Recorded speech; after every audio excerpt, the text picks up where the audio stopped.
राधे राधे। दोस्तों, आप सभी को ये करवा चौथ का व्रत बहुत ही शुभ और मंगलमय हो, इसी कामना के साथ आपको मेरा प्यार सहित सस्नेह नमस्कार इस पोस्ट में शेयर कर रहे हैं। यदि करवा चौथ के दिन चांद न निकले तो किस प्रकार से पूजा करनी चाहिए।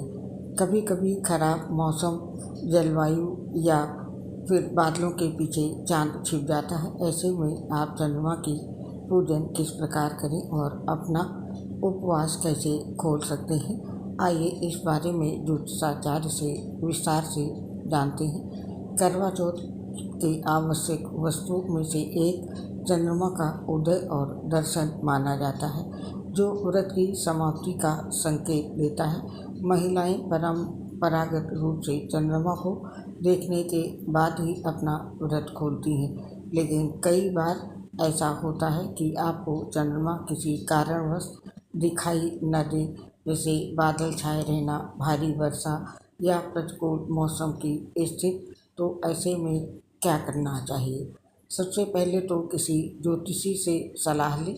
कई बार करवा चौथ पूजन के बाद भी आपको चंद्रमा दिखाई नहीं देता, तो ऐसे में व्रत खोलने का सही समय निर्धारित करने के लिए किसी अनुभवी ज्योतिषी से परामर्श लें। ज्योतिष एक्सपर्ट आपको चंद्रमा की स्थिति का सटीक अनुमान लगाने के लिए गणना और पंचांग का उपयोग करते हैं और चंद्रोदय का सही समय बता सकते हैं, जिससे आप उसी समय पर पूजन कर सकती हैं। ज्योतिष में 11 करण होते हैं और प्रत्येक की एक विशिष्ट अवधि होती है। जब चंद्रमा दिखाई ना दे तो आप चंद्रोदय के अनुमानित समय से अपने स्थानीय पंचांग या किसी ज्योतिषी से परामर्श करने के बाद व्रत खोल सकती हैं। और आप तस्वीर में भी चांद का दर्शन करके व्रत खोल सकती हैं।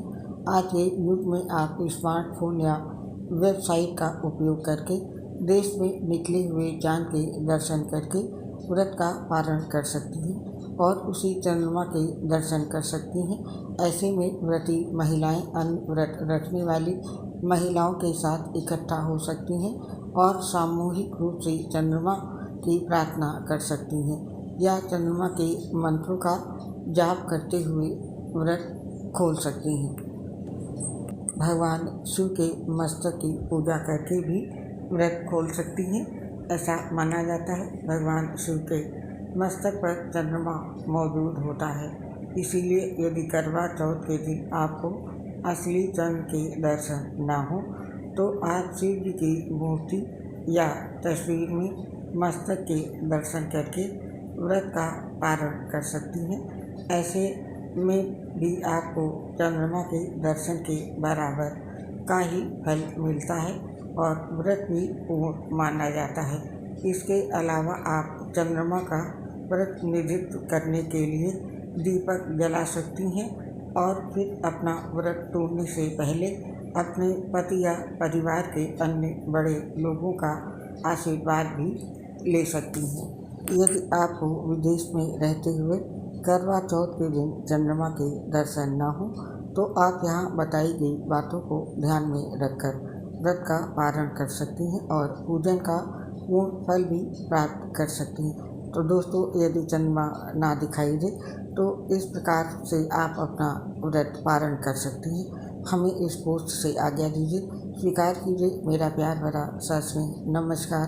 दोस्तों, मैं आपसे एक अपनी प्रार्थना और परेशानी कह रही हूँ। मैं लीवर सिरोसिस सहित कई गंभीर बीमारियों से पीड़ित हूँ, जिसकी वजह से मेरी सांस बहुत फूलती है, पोस्ट बनाने में दिक्कत होती है, आवाज़ सही नहीं आती है। तो दोस्तों, इसके लिए हमें क्षमा करके मेरा साथ और सहयोग ज़रूर दें। उम्मीद है आप साथ और सहयोग देंगे। इसके लिए आप सभी का हृदय से बहुत बहुत धन्यवाद। नमस्कार। राधे राधे।